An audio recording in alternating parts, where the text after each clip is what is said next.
সাম্প্রদায়িক জাতি বিদ্বেষী যে সংবিধান আছে তার গণতান্ত্রিক রূপান্তর করে সেই সংবিধানের ভিত্তিতে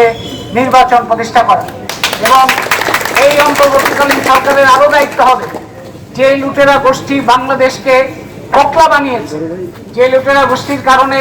বাংলাদেশের জনগণের জীবন আজকে বিপর্যস্ত, যে লুটেরা গোষ্ঠীর কারণে বাংলাদেশে সন্ত্রাসী বাহিনীর একটা আধিপত্য তৈরি করা হয়েছে,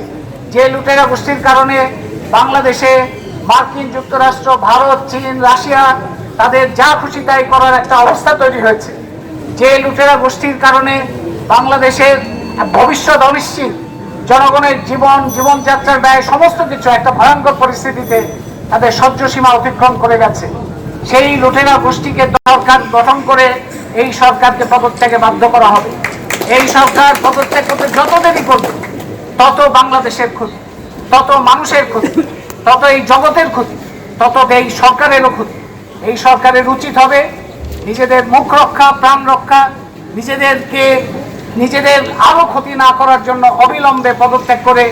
বাংলাদেশকে আরো ভয়াবহ বিপদের হাত থেকে রক্ষা করা। আমরা সেই দাবি জানাই এবং আমরা আশা করি সারা দেশের মানুষের অপ্রতিরোধ্য যে ঐক্য, অপ্রতিরোধ্য যে সংগ্রাম, অপ্রতিরোধ্য যে আকাঙ্ক্ষা, যে বাংলাদেশকে রূপান্তরের যে আকাঙ্ক্ষা, সেটাকে বাস্তবায়নের জন্য এই লড়াইকে বিস্তৃত করতে হবে এবং আরো শক্তিশালী করতে হবে। সরকারের ক্ষমতা নাই দমন পীড়ন করে, গুলি চালিয়ে,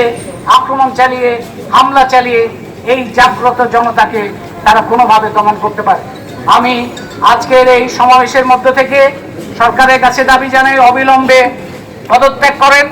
এবং জনগণের সকল স্তরের মানুষের কাছে ঐক্য রাখতে হবে, সজাগ দৃষ্টি রাখতে হবে, খেয়াল রাখতে হবে কোনো রকম অন্তর্ঘাত যেন না হয়, খেয়াল রাখতে হবে কোনো ধরনের ভেতর থেকে কোনো ধরনের যেন এই জনস্বার্থ বিরোধী সরকারের এবং বিদেশি কিংবা দেশি কোনো ধরনের চক্রান্ত যেন এখানে চলতে না পারে। সজাগ দৃষ্টি রাখলে এই যত ধরনের শত্রু আছে গণশত্রুদের অবশ্যই মোকাবেলা করা সম্ভব। এই কথা বলে আজকের এই সমাবেশ থেকে আবারও আমাদের যে কর্মসূচি ছিল গণমিছিল, সেই গণমিছিল শুরু করে